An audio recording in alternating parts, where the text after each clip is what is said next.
Malien aw ni sɔgɔma an bɛ foli lase bɛɛ ma nin wagati na mɔgɔ bɛ ko o sɔgɔmɛ ouverture média la an ka plateforme bɛɛ sanfɛ nin wagati na chaîne YouTube page Facebook fo ka taa bila Instagram siraw ani WhatsApp siraw la an bɛ aw bɛɛ kelen-kelenna fo ka wale ɲuman dɔn nin wagati b'a sɔrɔla Bamakɔ kɔnɔ yan mɔgɔ caman bɛ minnu dalen don sabula an bɛ 1h du matin de la ni o ye sɔgɔmada joona ye dugu jɛra ka ban an bɛ ntɛnɛndonya la bi juin kalo mai kalo tile 31 o ye bi ye san 2021 an bɛ Isa Kɔji fɛ sabula a yɛrɛ bɔra ka ye Assimi Goïta le président de la transition Assimi Goïta a tun bɛ Accra ni o ye Ghana ye donc CEDEAO président tun ɲɛmɛ ka weleli bila an ka président ma ni o ye transition ɲɛma ye ka weleli bila ma ka sabu kɛ ko minnu dɛmɛna Mali la dɔgɔkun tɛmɛnen donc u bɛna lamɛn a ka ɲɛfɔli kɛ jamanadenw ye donc o lamɛnni kɔnɔna na a bɔra ka ye fɛn caman kɛra kunnafonidilaw caman y'u tulo dayɛlɛ walasa an bɛ se ka ɲɛfɔli kɛ jamanadenw ye ouverture média yɛrɛ la an fana cɛsiri mɛ a ko la kosɛbɛ pour que hali bi a ko n'an nkalon mɔgɔ bɛ se ka bɔ mun kalama nka an y'a ye k'a fɔ ko ninnu taabolo ɲɛna kosɛbɛ Assimi Goïta a y'a jɔ a cɛ jɔyɔrɔ la a ye fɛn caman lamɛn wa a ye kumakan caman lase jamana ɲɛmɔgɔw ma Afrique jamana ɲɛmɔgɔw minnu tun bɛ ani CEDEAO ɲɛmɔgɔw ma donc o ye koba de donc o b'a jira k'a fɔ Assimi Goïta ka taali a ɲɛna donc ko bi ntɛnɛndonya Assimi Goïta maliyɛnw a kan ka segin ka na ba Maliba kɔnɔ Bamako ni o ye capitale ye donc an nana Isa Kɔji de fɛ yen kɔrɔfɔ mun b'ale bolo CEDEAO yeli la ani sini fana ko bɔliba de labɛnnen don jamanaden bɛɛ ko ka weleli bila bɛɛ ma 11h ni o ye nɛgɛ kanɲɛ 11 ko bɛɛ ka ɲɔgɔn sɔrɔ aéroport international Modibo Keita la donc an bɛ Isa Kɔji fɛ o de la nin su kolen na pour que a ka se ka ɲɛfɔli k'an ye kosɛbɛ ka ɲɛ Kɔji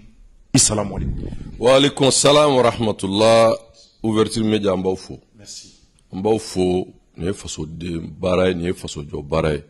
nin dugutilama in na tubabu jate la dugu jɛra hali ni maaw ma fajiri seli fɔlɔ nka maaw ka fajiri selilen kɔfɛ ka wuli ni kunnafoni ye kunnafoni min ni jamanaden sɛbɛ bɛɛ kan ka a partager minnu bɛ Bamako ani minnu ka surun Bamako k'a yira maliyɛn na jamana kɔnɔ ni jamana kɔ kan k'a fɔ Mali kunnawolo la. Parce que an bɛɛ lajɛlen b'a dɔn Mali bɛ gɛlɛya min na bi a dogolen tɛ maa si la nka l'imperturbable patriote Assimi Goïta u y'a wele n'o ye chef d'état n'o fɔ CEDEAO ni Mali yɛrɛ b'a tɔn kɔnɔ o ko mun kɛra Mali la a y'a ɲɛfɔ nka an b'a dɔn an bɛ diɲɛ min kɔnɔ bi diɲɛ kelen don lobbying de nka k'a yɛrɛ ka taa nin kɛnɛ in nka chef d'état min n'o ye CEDEAO ye bɛ taa jamana 16 a président min tun bɛ yen a bɛ taa fo 12 ani minnu taara u ka président représenter ni jamana 16 bɛɛ lajɛlen ka Assimi wele ko kuma ko mun kɛra Thierno ouverture média ani Mangara an b'aw fo parce que aw kan ka fo ka segin k'aw fo fasojɔ baara dala kuma tɛ wagati dɔw la mɔgɔ ka sɔn k'i ka sɔnɔgɔ bila ka wuli ka kunnafoni di jamanadenw ma ko gɛlɛnna aw bɛ fo an bɛ dugawu kɛ Ayisa Ala k'a ka baara in sabati n y'a kanu ka kuma min lase aw ma a tɛ heure kelen bɔ n ye kunnafoniw ɲini fanga kunda k'a dɔn président yɛrɛ bɛ na wagati jumɛn malgré la sécurité jamana n'a cogoya ni diɲɛ cogoya n y'a sɛgɛsɛgɛ k'a dɔn président kan ka na ni Ala sɔnna sɔgɔmada in na parce que an bɛ terrain de la 11h donc a nali maliyɛnw ka bɔ k'a yira diɲɛ na k'a yira CEDEAO la k'a fɔ an wasara an nimisi wasara an bɛ président imperturbable Assimi Goïta kɔ o tuma bɛɛ ka bɔ a kalama sini ni dugu jɛra fajiri mana seli ka taa se sɔgɔmada ma 8h 9h an bɛɛ lajɛlen ka Bamako aéroport ma kɛ dɔwɛrɛ tɛ jamana ko don faso ko don k'a yira diɲɛ na k'a fɔ an b'an ka sɔrɔdasiw kɔ k'a yira diɲɛ na k'a fɔ Assimi Goïta a donna jɔyɔrɔ min na il vient de montrer une fois de plus qu'il est digne n'i ye ko in yɛrɛ ta k'a lajɛ mɔgɔw ye kumaw fɔ k'a fɔ mais n'i y'a jate Mali kunnawololaw kuma kelen dɔrɔn de fɔra ko chef d'état bɛ jɛ minnu kɛ n'o ye o ye ko Mali tɛ sigi o kɛnɛ kan CEDEAO embargo ma fɔ dɔwɛrɛ ma fɔ u yɛrɛ tilara k'a ɲini ko Goodluck kana tugun Assimi nɔfɛ pour que fɛɛrɛ ka kɛ élection date bolodara wagati min na fɛɛrɛ ka kɛ o ka respecter ka tila k'a fɔ ko min be président la o kana ke candidat ye min be ke premier ministre kana donc ça veut dire que olu yɛrɛ sɔnna ka fɔ malien ye min kɛ anu ka cour constitutionnel sonkɛrɛ ma o sonkɛrɛ ma ngo sonkɛrɛ ma oh min ye sauver la face to kana sauver la face c'est d'ailleurs de ke parce que malien sɔnna y'a faamu bisa ko ça suffit et an be tɔn na o be se ka kɛ an be kɛ tɔn jɔn ye wa ka kɛ tɔn na ka k'a jɔn ye o tɛ o tɔn kun ye la nafa ka se bɛɛ ma ni gɛlɛya y'a sɔrɔ an bɛɛ ka jɛ kɛlɛ min b'anw da la yan anw ka jamana minɛnen don embargo kɛra kun jumɛn na k'o kɛlɛ ɲɔni ka bɔ o tɛ yen o mais min bɛ yen ayiwa coup d'état kɛra coup d'état filanan kɛra mais tiɲɛ tɛ o a ka kɛ yɛrɛ i bɛ ka aw kun sigira mais n ko peuple de y'o gɛn mais bandaw kɔni bɔra foro dɔrɔn de la ka na CEDEAO ka pression kɔnɔ k'a ka jamana dɛmɛ sɔrɔdasi kɔrɔ don a bɛ sɔrɔdasiya il est censé connaître les problèmes des militaires Assimi de taara wele k'a fɔ an ka cɛkɔrɔba ye an dɛmɛ an b'i bila ko in ɲɛma an dalen don e la parce que politiciens olu ka ko aw bɛɛ lajɛlen b'o dɔn ɔ nin dɔ in vacances rattaché yɔrɔ coup d'état bɛ se ka fɔ mɔgɔ welelen vacances la ala y'a latigɛ ka kɛ premier ministre ye dɔ in bɔra foro la coup d'état suppose mɔgɔ ye jamanadenw ye fanga di mɔgɔ ma démocratiquement i ye marifa ta k'a puron o de coup d'état ye mais bandaw foro kɔnɔ y'an fɛ vacances ye bon comme diɲɛ bɛ janfa dɔ kɔnɔ bon comme on le dit c'est-à-dire que c'est un peu excusez l'expression on t'a fait k'o bɛɛ fɔ mais c'est pas c'est une question de raison de plus fort bi maliyɛnw bɛɛ kunna o la maliyɛnw y'a dɔn y compris a kɛra CEDEAO ye o a kɛra mɔgɔ wɛrɛw ye o vraiment maliyɛnw veulent être maîtres chez eux vraiment on est fiers de l'imperturbable patriote Assimi Goïta. On va dire k'a fɔ Assimi Goïta taara ci mun na o ci de ɲɛna. Mais ci de ɲɛna parce que a ka président o sabatira. A bɛ baara min na sɔn kɛr'o ma. A fɔra dɔrɔn ko kɛnɛ minnu bɛ sigi n'u ka chef d'état kɛnɛw ko Mali tɛ sigi o kɛnɛ kan. Mais Mali de ye CEDEAO créera yan de. Donc bi jɔnmaya sera banni. Assimi y'o de yira. Entre le chaos et sauver la nation, il a préféré sauver la nation. A tilara k'a yira fana ko maliyɛn bɛɛ ka bɛn. Ko maliyɛn bɛɛ ka bɛn. O bɛn kɔnɔ ko minnu bɛ sen na o bɛɛ ɲɛ b'a la. Depuis a nana dɔgɔkun kelen grève ko o ɲɔngirila ko ka a ɲini ni sira ɲuman ye. Politique mɔgɔ minnu tun bɛ kuma la olu fana sɔnna ka tugu a kɔ. Bon a tɔ tora jumɛn ye? An ka fara ɲɔgɔn kan. An ka jamana bɛ se ka lakana ninnu y'a ye anw bɛ ka taa sira min fɛ avec l'imperturbable patriote Assimi Goïta Mali b'a yɛrɛ sɔrɔ Mali fɛn bɛɛ bɛ Mali la yan k'u nana Mali dɛmɛ a bɛɛ tɛ Mali ɲi ye dɛ ayi a bɛɛ tɛ Mali ɲi ye o tuma maliyɛnw y'a faamu bi o tuma an b'a ɲini maliyɛn bɛɛ fɛ 11h sɔgɔmada fɛ 11h nin wagati in na diɲɛ ka ca dɔw bɛ k'a mɛn i b'a sɔrɔ dugu bɛ ɲini ka jɛ dɔw dugu ma jɛ dɔw mana soli u b'a ye mɔgɔw k'a dɔn k'a fɔ bi de don an bɛ terrain de la 31 mai 11h an bɛɛ ka ɲɔgɔn sɔrɔ 11h Bamako Pangulujigi la n'o b'a fɔ ko aéroport Modibo Keïta ka taa président kunbɛn k'a yira diɲɛ na on est fier du président ka n'a kunbɛn vraiment k'a ɲini Ala ka jamana basigi Ala ka jamana lafiya qu'on est derrière le président un accueil digne de ce qu'il a apporté au Mali an ɲɛ b'a la a bɛ hakɛ to a fɔli man di n t'a fɛ k'o fɔ fasoden jugu damadɔw bɛ yen halisa olu b'a ɲini k'a kɛ komi n'a fɔ awa nin ye kumasulu bɛ majigi ye ka se Mali ma non nin ye kunkɔrɔta de ye parce que an y'a ye jamana ɲɛmɔgɔ min bɛ jamana intérêt défend ka t'i jɔ kɛnɛ kan o kɔsigi ma kɛ foyi ye ko an b'a ɲini fɛ vraiment fɛn dɔw bɛ yen a k'o dabila nka i bɛ to président la mais anw bɛ région minnu kɛ e kana y'o kɛnɛ kan réunion dabɔ mun kan Mali ni Mali ka intérêt b'a la an bɛ taa kɛ. Ni Mali ka intérêt t'a la et qu'on va continuer nous à réunion ma femme donc vraiment an bɛ aw fo ni ɲininkali wɛrɛ tɛ an b'aw fo aw k'aw jija aw b'a dɔn aw fanga ka bon aw bɛ baara min na fasojɔ baara don o tuma k'an dɛmɛ maliyɛn bɛɛ ka bɔ a kalama yanni 11h cɛ bɛɛ k'a dɔn k'a fɔ jamanadenw bɔra ka taa l'imperturbable patriote Assimi Goïta ka taa kunbɛn vraiment c'est un devoir citoyen, c'est un devoir patriotique. mais ka kuma la iko ko dɔw ma jɛna ye sabula jamana an bɛ démocratie yɛrɛ kɔnɔ mais i bɛ se ka mun fɔ olu yɛrɛ hali bi parce que actuellement an mago bɛ Isaka Odji bɛn de la bɛɛ ka fara ɲɔgɔn kan bon i b'a sɔrɔ dɔw hakilila ma sɔn dɔw bolo ko sɔrɔdasiw ye coup d'état kɛ ko a man kan bɛɛ bɛ k'i ta fɔ bon olu fana ye jamanadenw ye quel qu'en soit mais ne hakili la est ce que kumakan tɛ ka ɲɛf'u ye k'a fɔ CEDEAO ye lamɛnni kɛ maintenant CEDEAO bɛ fɛ ka Assimi Goïta ka a ka fanga taabolo lajɛ bon mun b'aw bolo ka f'u ye aw minnu ye jama farankaw ye aw minnu bɛ Assimi Goïta kɛrɛfɛ la. Bon i b'a dɔn nin kuma in an b'a bila minɛn fila kɔnɔ ni mɔgɔ min b'i ka jamana bonya i ka jamana sariya sunba n'o ye sariya di e man ka bɔ ka taa diɲɛ ka o kuma lakali parce que diɲɛ ye politique tɔnw de ye mais jamana ye jamanadenw ka souveraineté de mɔgɔw t'a fɛ ka sɔn min ma démocratie kɔrɔ ye mun ye ko jamanadenw pouvoir du peuple pour le peuple et par le peuple o tɛ wa jamana de ta ye fanga ye jamanadenw de b'a di wa a kan ka kɛ jamanadenw sago ye mais mɔgɔw bɛ ɲinɛ min kɔ c'est que démocratie tɛ dɔrɔn an ka taa kala dɔrɔn ta o démocratie fana ye la gouvernance fɛn min dir'i ma danaya la k'i ka mun kɛ ko jamana sɔrɔ jamana waleyali jamana lakana jamana maracogo ɲuman k'i k'o kɛ o danaya kɔ n'i bɔra o sira kɔnɔ donc e yɛrɛ bɔra démocratie kɔnɔ donc garde fou y'a kari mais comme anw bɛ jamana min kɔnɔ tiɲɛ yɛrɛ la walikan don wali système don anw ye gɛlɛya fɔlɔ min sɔrɔ an m'a adapté an ka réalité la mais o kuma ka jan mais i ka ɲininkali n b'a jaabi bɛn bɛ kɛ tiɲɛ de kan bɛn tɛ kɛ musalaha kan bɛn bɛ kɛ tiɲɛ de kan mais min f'i ye hali n'i ko mɔgɔ dɔw ma k'u ka don alijɛnɛ kɔnɔ u b'a fɔ ko non ko vraiment ci wɛrɛ b'olu bolo fɔlɔ donc jamanaden bɛɛ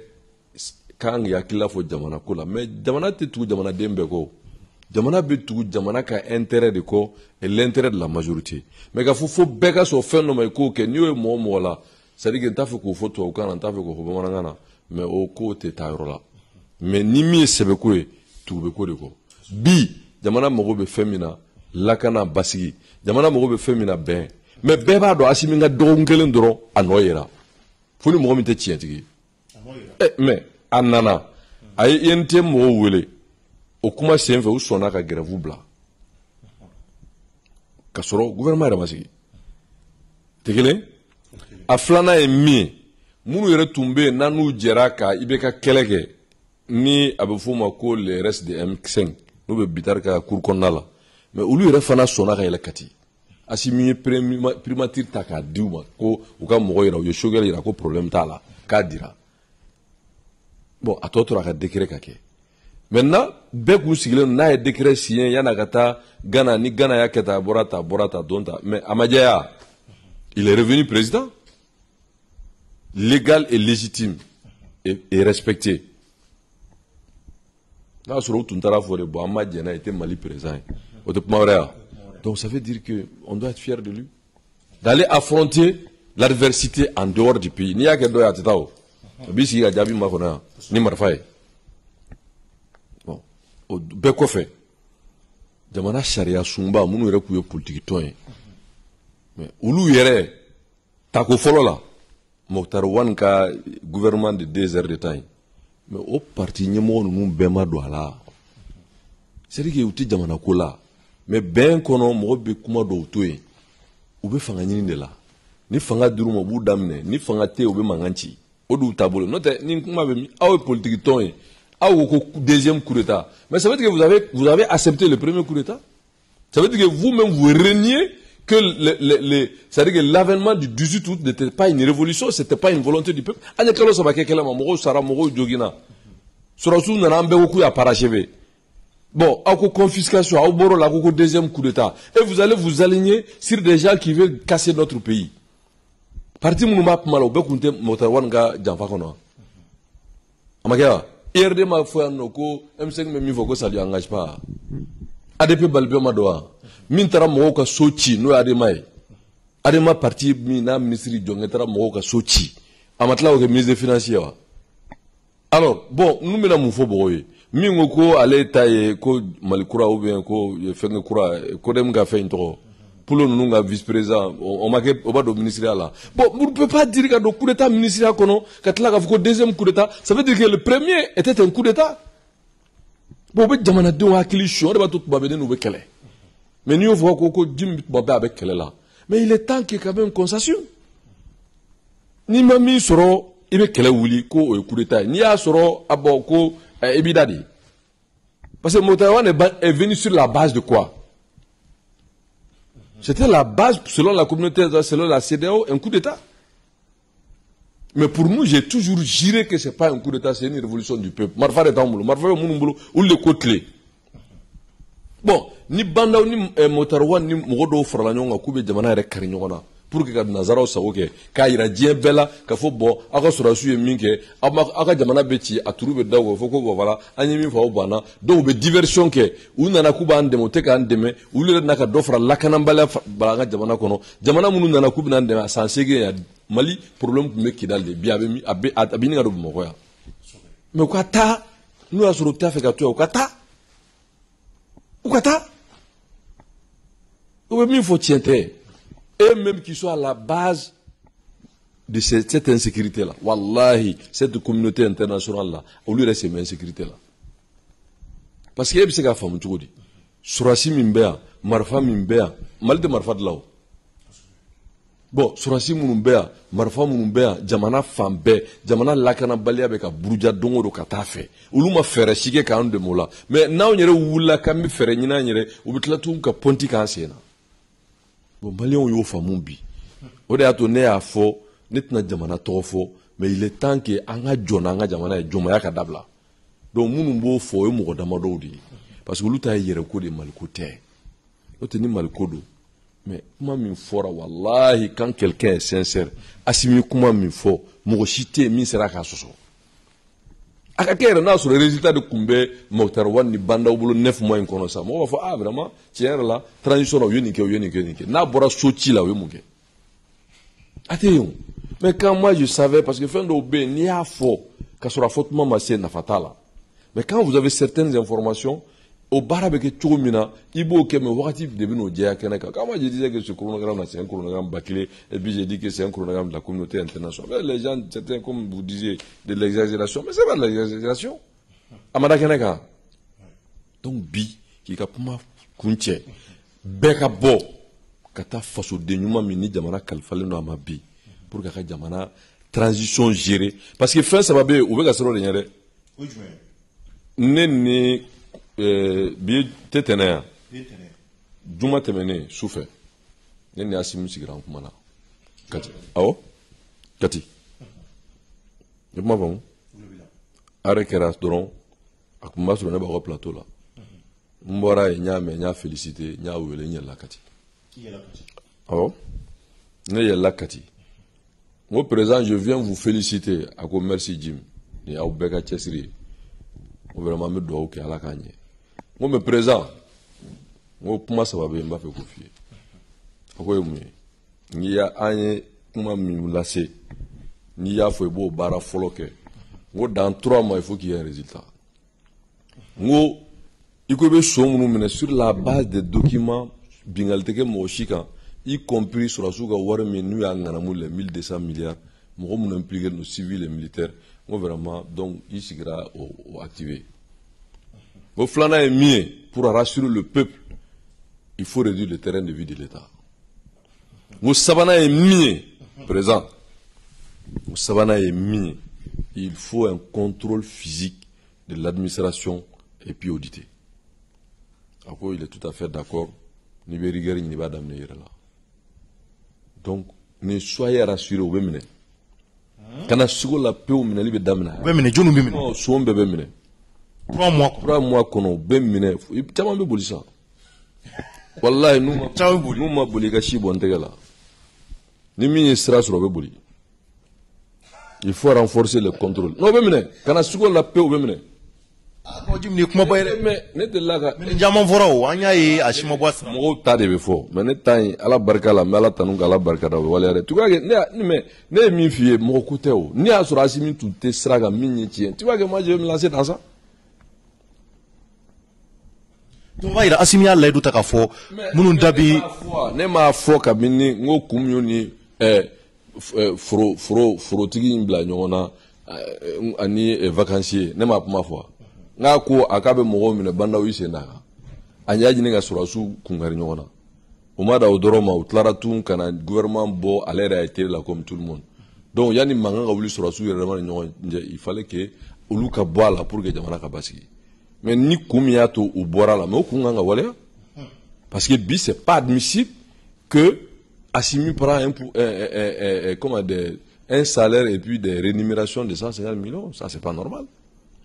Je savais dire que Banda Obemina ne va pas atteindre au moi je sais. Ne va pas toquer. Hayap me mis sur la bête domina ne be chamando ala. Assimi. Allah sur le salaire qu'on nous a dobolu là. Non, de réduire le terrain de vie de l'État. Dogabo Kulubala, Dogabo Primatila, Dogabo CNT là. Parce que nous, c'est un argument pour convaincre les magistrats et les autres, les fonctionnaires, tout le monde. Il faut, bon, voilà, Ninkera, Tofana, Kado, Jamana Bekera. C'est ni Dobo Yereka Sorola, Ika Moussakala, Doka de Unkama, Atiki Fanaba, donc, à Tienra, donc, Mfanakanga Doke. C'est ça qu'on appelle la solidarité. Tu tiens, donc, Nimbela Jere ne va tobi, ou va faire faire beke, car il n'y a pas de mangoya, mais Jamana Donya Famukaba. Donc, on peut bewele. An ka taa report là pour qu'an ka dɔn diɲɛ k'a dɔn bɛɛ k'a dɔn k'a fɔ Assimi le peuple est derrière lui parce que pas pour autre chose hein, pour que jamana de kisi n'Ala sɔnna. Merci beaucoup. Donc, il va y avoir kalo saba kɔnɔ inshallah ala ka i ye mun fɔ ala k'olu kɛ i yɛrɛ ɲumanna ko caman bɛ boli. Saba bɛ caya o ne ko yanni saba cɛ u bɛ minɛ de. Non dossier bɛ yen dossier bɛ yen u bɛ minɛ. Mais gouvernement John Nebnassi, Assimida, donc c'est pas plein pouvoir premier ministre, c'est plein pouvoir président. Donc, on a un tato et capta pour la Tunisie. Ouais, il a qu'à faut que même on a renforcé la sécurité. Abete munumbe sur la sifine na ere. Mais donc donc Mali on va au Béoulé. On va y aller klobana ni wakati na comme choukura lendo Bamako ya 2h du matin au Sirakaba donc on va y aller beka partager au munumba unyela ni dugu jara munu fana mana vidéo ya partager chini ko an beka nyoko sur aéroport là ni ou ya an Bamako aéroport bay mun flé ni senu ouverture média on aurait dafale bi nyoko sur ko an présent ni ou chamanje fanga nyamaye colonel Assimi Goïta ni Issa Kodjim ko l'imperturbable patriote Assimi Goïta donc an ta kumbe aéroport là sabla utara chimuna ka chinyana bora donc danaya traka daka CEDEAO présent fait o ku sigi ku laje o danaya traka dawka o fengele mumbe ni o fora o ye ka fo ni CEDEAO présent menu ka nyogonye ke ko malti welala o ko fe o ye yamaria bedi Assimi Goïta ma aka chesri munye kalafili aka seka o waliya ka nyakosobe donc o ba yira ka fo mali bina do kle kwa wara kono donc anganga jigiya seme Assimi Goïta la angata yira la ka fo ko jamana dum ba ko Mumbato afana kana bo jamana de jigi korodo na tawla ala kanoke donc ama nyino fami nyon soro à partir de 10h 11h aéroport la ni o senui wala saka sekata Assimi Goïta mine kuma kan munuma na boyno amino o lasi awma en direct ouverture média ka amo foka wala nyimondo ka fali bi ala ka la nyinu sabati donc korofo la manyu memi bolo kawjim fulika la manyu bolo ka comme be to ka fosini bidedo comme bidedo voilà bidedo donc ni mo be sono wala ni min kununa Somada Mina, donc 11h de Amignon sur l'aéroport là. Donc, au Dronte, vraiment, moi, obseka, félicitations que, moi, obseka, aucun ni page, qu'à partager, au bay, contribuer, moi, beaucoup na foulin kalama. On y refait en ala sona, on y refait d'abalouer aussi, acerter toi pour que Jamakabo. Même si que mo abora souffre on a tabe en faso kodo donc vraiment faut que mo ka don jamana don ka don ika jamana la fasali ni adoy qu'on sort de polémiques stériles et inutiles vraiment ba ni malien befe mimbe jamana kono mimbe jamana koka fam be ga mali kode ki ka kuye ka faut maintenant on veut le Mali pour les Maliens mo ka ambunya oka parce que fango de famu ani dama ka bereta nyon kama na fato lawo na fa be mina jamana jo bara ni jamana jo kuma aw ibora ni kalama du tlama fa ya ka sonogo bla ka ka du bla ka ka lafia bla pour que ka sika kunafoni de jamana c'est ça on appelle l'engagement c'est un engagement citoyen donc vraiment en bas faut ka do kawe ouverture média qu'on le veut ou pas vous êtes devenu une référence dans ce pays là bon donc ni baragnement d'amener senga on me boy quoi fait mais autre problème plus vous avancez plus vous arrivez vraiment à être des leaders. Amala del Aïssa, ala ka ouverture média sabati, awre ka dofra ci